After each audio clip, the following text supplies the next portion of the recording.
wabarakatuh.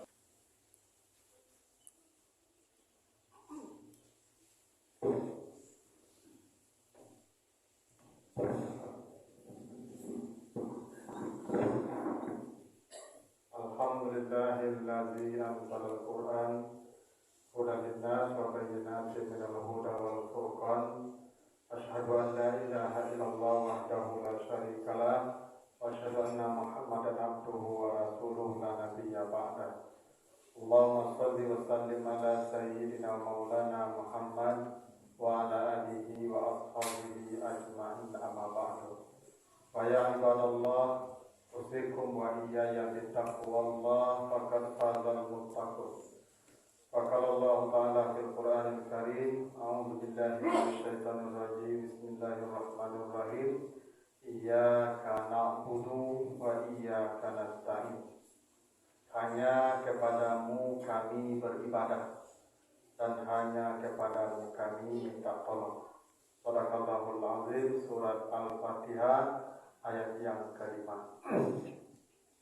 Masyarul muslimin jamaah Jumat yang dimuliakan Allah, dalam kesempatan yang penuh berkah ini kembali saya selaku khatib mengingatkan dan mengajak kita bersama untuk marilah kita senantiasa meningkatkan rasa takwa kita kepada Allah Subhanahu wa taala dengan mengerjakan segala perintah Allah dan menjauhi segala larangannya.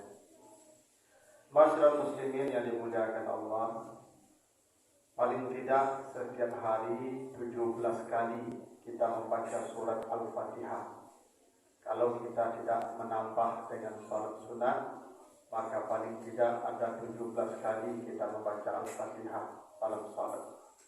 Salah satu ayat yang kita baca dalam salat itu, dalam surah Al-Fatihah itu adalah Iyyaka na'budu wa iyyaka nasta'in. Hanya kepadamu kami beribadah dan hanya kepadamu kami minta tolong. Ada banyak hal yang menarik yang ingin disampaikan Allah dalam ayat ini. Salah satunya pemilihan kata na'budu untuk pernyataan bahwa kita beribadah kepada Allah. Na'budu itu secara morfologi artinya fi'il mudhari atau kata kerja present continuous yang fa'ilnya atau pelakunya, subjeknya namanya mutakallim ma'al ghair. Satu orang pembicara dan melibatkan banyak orang bersamanya. Itu kenapa dia diartikan kami. Jadi kami itu artinya seorang pembicara dan melibatkan banyak orang bersamanya. Ada dalam bahasa Arab namanya mutakallim wahdah, pembicara sendiri. Misalnya di surat Al-Kafirun, la a'budu ma ta'budu. Saya tidak beribadah, tidak menyembah apa yang kalian sembah. Di situ ada kata a'budu, saya menyembah atau saya beribadah. Kenapa Allah tidak mengatakan dalam Al-Fatihah yang kita baca dalam salat setiap hari, kenapa Allah tidak mengatakan iyyaka a'budu, hanya kepadamu aku beribadah? Tapi tidak, pelakunya jamak, hanya kepadamu kami beribadah. Dari sinilah ada kesan isyarat bahwa memang ibadah, terutama salat 5 waktu, memang harus dikerjakan secara berjamaah. Kalau tidak, maka tidak pas kata kami digunakan. Maka jika ada orang sholat sendiri, sementara dia mengatakan kami, maka ada indikasi ketidakjujurannya dalam berucap. Itu kenapa dalam hadis sahih Nabi mengatakan, man shalla fi jama'atin la taqutuhu takbiratul ula kutiba lahu bara'atan minan nar wa bara'atan minan nifaq. Siapa yang selalu salat berjamaah 40 hari, 40 hari dia selalu berjamaah, kata Nabi, maka dibebaskan Allah dari 2 perkara. 1, bebas dari api neraka. 2, bebas dari kemunafikan. Kenapa orang yang sholat berjamaah itu bebas dari kemunafikan? Karena orang kalau sholat berjamaah, dia jujur dalam berucap. Ketika dia mengatakan kami, maka betul dia bersama orang lain. Maka orang yang mengatakan na'budu, dia berjamaah, wajar dia terhindar dari kemunafikan. Karena apa yang dia ucapkan dengan apa yang dia lakukan itu sama. Kalau kita perhatikan Al-Quran lebih jauh, banyak isyarat-isyarat Allah yang memberikan petunjuk betapa salat 5 waktu ini memang diminta untuk berjamaah. Kalau kita baca Al-Quran, ternyata salat ini sudah diperintahkan Allah kepada manusia sejak manusia pertama menghuni bumi. Coba perhatikan surat Taha ayat yang ke-14. Ketika Allah memerintahkan Nabi Musa dan umatnya salat, apa kata Allah? Wa aqimis salata di zikri. Jadi ketika Nabi Musa dan umatnya diperintah salat, maka perintahnya akimi. Akimi itu mufrad, tunggal, engkau. Tapi kalau untuk umat Nabi Muhammad disuruh salat, kata Allah wa aqimus salat. Bukan akimi, akimu. Karena akimu itu artinya jamak, bersama, kalian. Wa atuz zakat warka'u ma'ar raki'in. Dan rukuklah bersama-sama dengan orang-orang yang rukuk. Tapi kalau rukuklah bersama-sama itu maksudnya berjamaah. Inilah bedanya ibadah kita dengan salat kita dengan salat umat-umat yang lalu. Yang kedua, kalau para hadirin perhatikan penulisan kata salat yang merujuk kepada salat 5 waktu, itu penulisannya berbeda. Kata salat harusnya ditulis dengan alif, lam, shad, lam, alif, ta marbutah. Alif, lam, shad, lam, alif, ta marbutah. As-salah. Tapi kalau salat 5 waktu dalam Al-Quran penulisannya tidak begitu. Alif, lam, shad, lam, waw, ta. Coba lihat surah Al-Baqarah ayat 3. Allazina yu'minuna bil ghaibi wa yuqimunas shalah. Itu penulisan as-salah itu alif, lam, shad, lam, waw, ta marbutah. Kenapa dengan waw ditulis? Kenapa tidak dengan alif? Karena waw itu menunjukkan makna jamak. Dalam bahasa Arab, waw itu selalu digunakan untuk menunjukkan makna jamak. Karena itu waw itu maknanya mutlak jamak. Kenapa kata as-salah ditulis dengan waw tidak dengan alif? Untuk menunjukkan salat 5 waktu itu memang diisyaratkan agar dikerjakan secara berjamaah. Para hadirin, kenapa salat diperintahkan berjamaah? Satu, nilai salat yang dikerjakan berjamaah itu beda. Dalam hadis yang sahih, hadis muttafaq alaih, kata Nabi, salatul jamaah afdalu min salatil fard bi 27 darajah. Salat berjamaah itu lebih baik dari 27 kali salat sendiri. Salat zuhur kita atau Jumat kita yang hari ini itu lebih baik dari zuhur 27 kali sendiri. Para hadirin begini. Kenapa 27 kali? Dulu umat-umat sebelum kita, mereka disuruh salat sendiri-sendiri.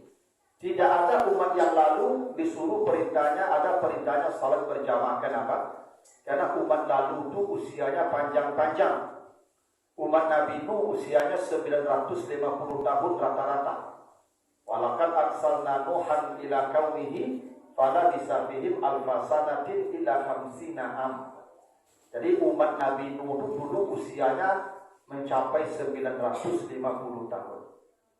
Kalau umat yang lalu usianya sampai 900 tahun, tentu kesempatan beramalnya banyak.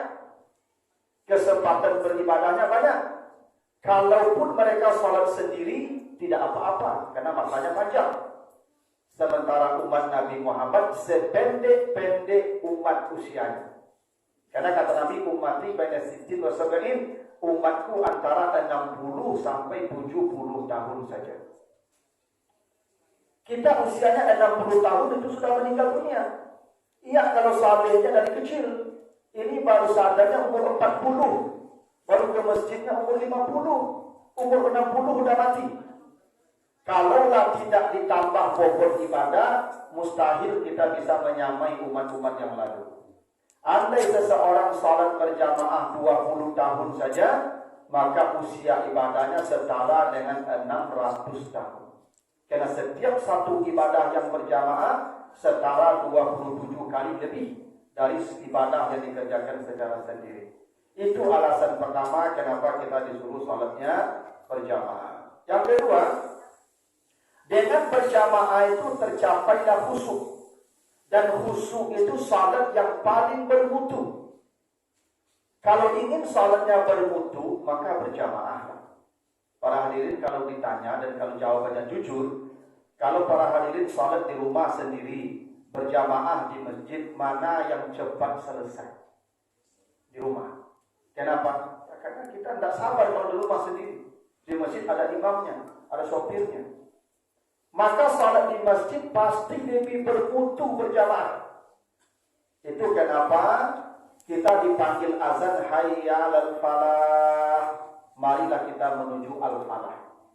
Apa itu al-falah? Qad aflahal mu'minun. Sungguh beruntung orang beriman.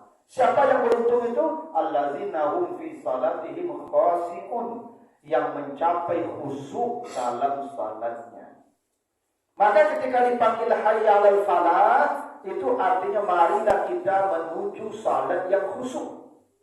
Di mana salat yang khusyuk? Berjamaahlah di masjid. Datangi yang manggil hayya 'alal falah itu. Dan jaminannya kata Allah, allazina yarisunal firdaus, mereka menjadi pewaris surga firdaus. Surga yang paling mewah. Yang ketiga, kenapa kita mesti berjamaah? Hadis riwayat Muslim.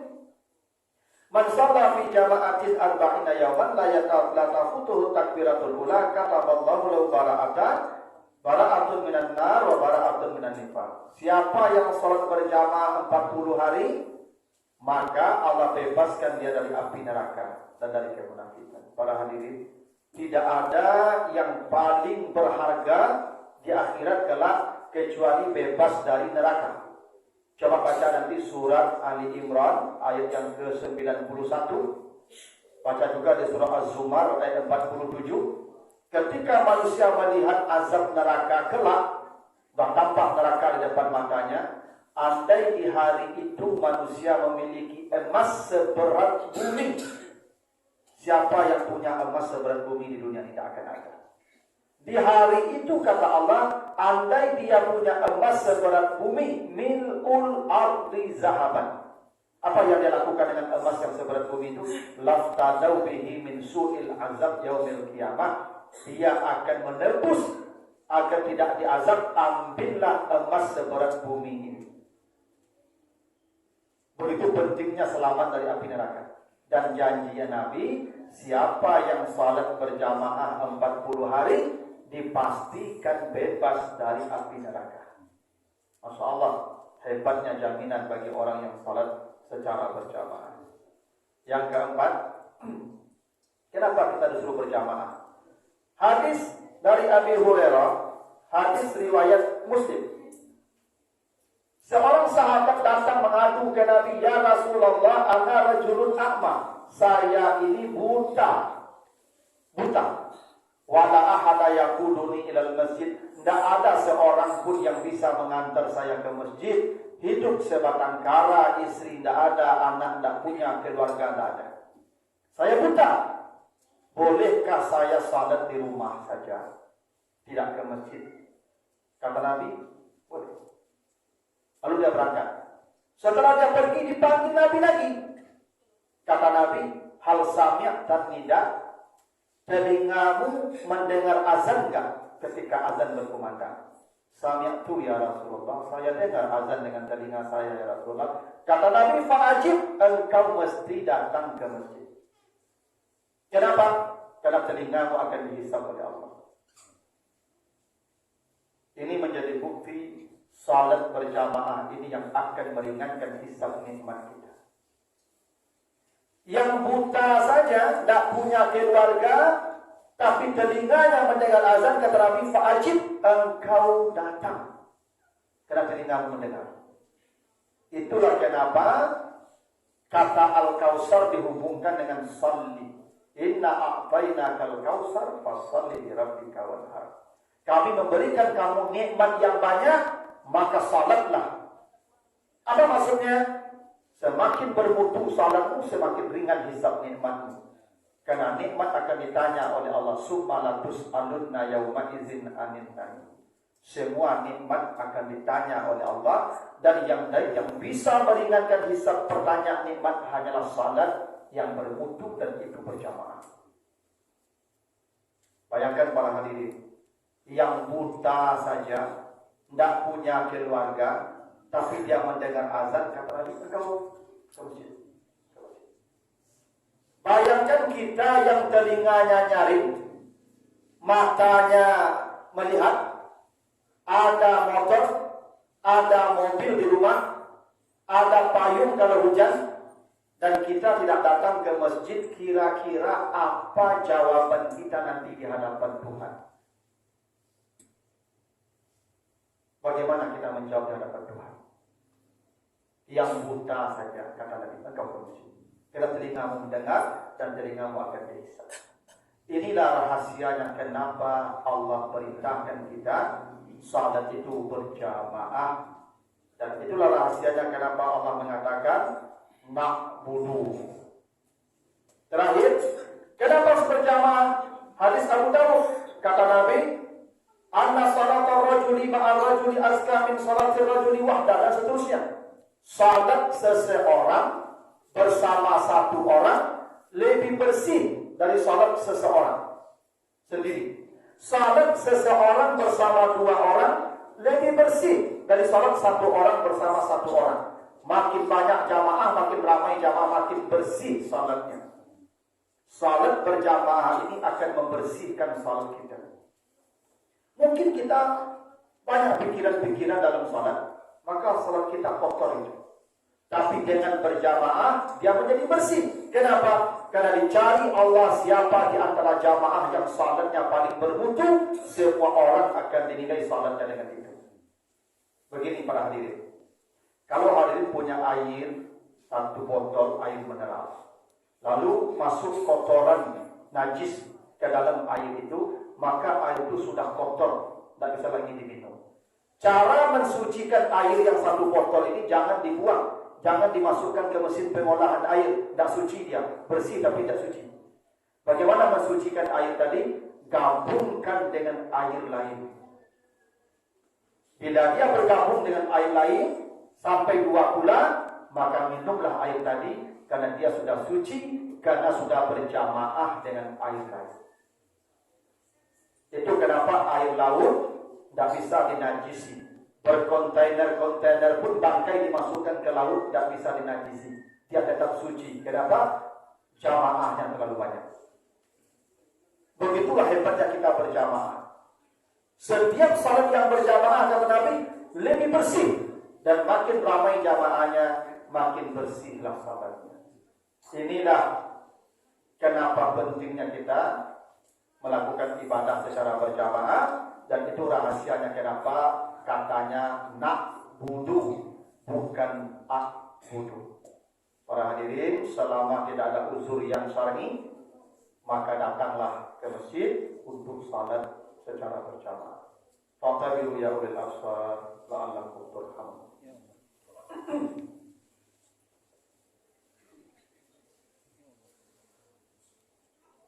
Alhamdulillahilladzi arsala rasulahu bil huda wa dinil haq liyudhhirahu 'ala dini kullihi walau karihal musyrikun.